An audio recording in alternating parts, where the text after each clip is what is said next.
takový závěrečný info k Vivenzu a věci, co na to si dát pozor.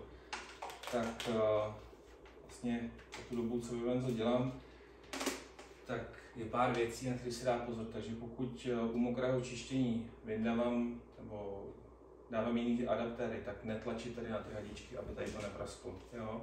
Takže odemknout, vytáhnout, v pohodě. Ty trubky, aby vám nepadly, občas se stane, že když to spadne, že tady to někomu praskne. Jo? Uklepače, to už jsme zmiňovali, tady vlastně adaptace, takže tady vlastně takový čulík, takže nešlapat tady na to, ale tady to odjistit. Jo?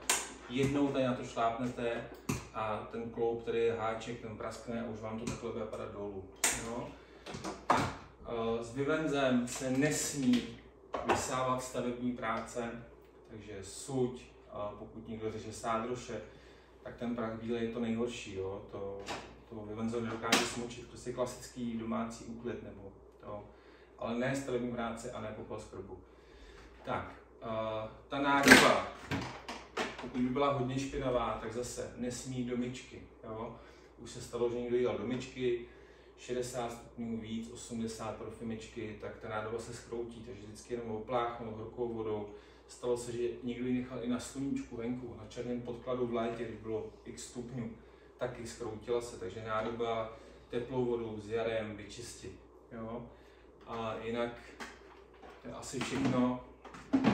Kábly, to jsem ještě nezmiňoval. Já vždycky, když je Vivenzo prázdný, tak se s ním takhle točím a káblík se tam vlastně natáčí do toho kloboučku. Tak to je asi všechno.